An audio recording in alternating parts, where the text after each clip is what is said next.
आज आपण रवा आणि बेसन पीठ एकत्र करून आप्पे तयार करणार आहोत.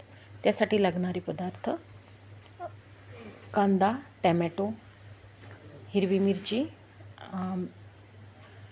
कोथिंबीर आणि 2 किसलेले बटाटे. बटाटा किसून घ्यायचा आहे आणि किसलेल्या बटाट्यामध्ये 1.5 वाटी रवा टाकायचा. 1.5 वाटी रवा. त्यानंतर आपण टाकणार आहोत कांदा, चिरलेला कांदा. मीडियम आकाराचा एक कांदा चिरून घ्यायचा. आवडत असले तर 2 टाकले तरी चालतात. 1 टॅमॅटो, भरपूर अशी कोथिंबीर, त्यानंतर 2 हिरव्या मिरच्या बारीक चिरून, त्यानंतर हळद, तिखट, मीठ,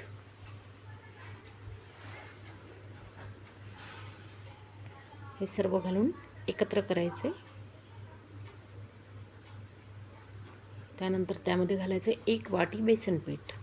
1.5 वाटी रव्याला 1 वाटी बेसन पीठ घालायचे आणि सगळं मिक्स करून घ्यायचं पाणी टाकून. छान असं घट्टसर मिश्रण तयार करायचे. त्यानंतर टाकायचे 2 चमचे दही.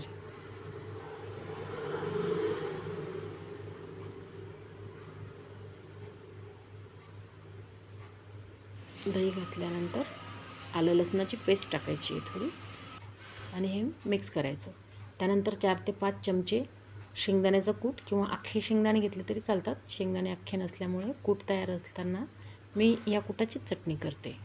4-5 चमचे शेंगदाण्याचं कूट घ्यायचं आहे. त्यामध्ये 5-6 लसूण पाकळ्या टाकायच्या. त्यानंतर थोडं जिरं, थोडं आलं, 1 चमचा जिरं, 1 इंच आलं आणि तिखट.